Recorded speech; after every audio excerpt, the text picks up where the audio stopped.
আমি গ্রাউন্ড বলেছি, first of all I am confident যে বাংলাদেশ আর্মি অফিসার যাদেরকে ফলসলি ইমপ্লিকেটেড করা হয়েছে তাদের ফেয়ার চান্স আছে, তারা বেকসুর খালাস পাবে। যদি তাই হয়, তারা যাতে বেকসুর যখন খালাস হবে তখন যেন তারা বাংলাদেশ সেনাবাহিনীতে তাদের কমান্ড রিজিউম করতে পারে, সেই জন্য আমরা সেটা চাই। এখন প্রশ্ন হলো যে প্রশ্ন করা হয়েছিল আমাকে যে একজন বেসামরিক এবং একজন চিফ জাস্টিস যদি কোর্টে আসতে পারে, তো আমি বলেছি যে মিলিটারি রেজিমেন্টেশন লাইফটা ইজ ডিফারেন্ট।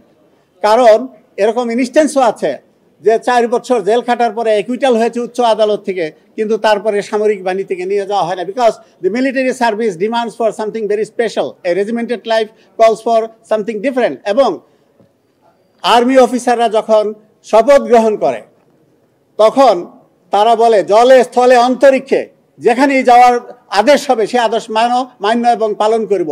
দ্যাট মিনস সেনাবাহিনীর অফিসাররা they are prepared to sacrifice their life, they are prepared to defend the sovereignty of the nation even to the peril of their life.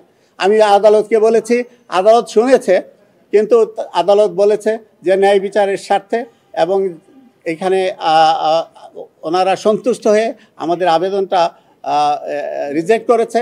কিন্তু আমি হ্যাপি, আওয়ার টিম হ্যাপি যে আমাদের কথাগুলো আদালতকে আমরা বলতে পেরেছি। এবং আমি আপনাদের জন্য বলি যে সেনাবাহিনীর সিস্টেমটা ডিফারেন্ট। আমি আরও বলেছি আদালতকে যে একজন সেনাবাহিনীর কর্মকর্তা তিনি 2টা আইনের আন্ডারে, এবং কিছু কিছু ফান্ডামেন্টাল রাইট, মৌলিক অধিকার তাদের জন্য রহিত করা হয়েছে। These are the sacrifices they are doing. Not only that, the training, 3 বছর বাংলাদেশ মিলিটারি একাডেমির যে ট্রেনিং, পৃথিবীর কোনো সংস্থায় কোনো প্রতিষ্ঠানে এই ট্রেনিং নাই। কেন তারা করে? তারা এই ট্রেনিংগুলো করে to keep them fully prepared for the war, এবং এইটা ডিফারেন্ট একটা সিচুয়েশন।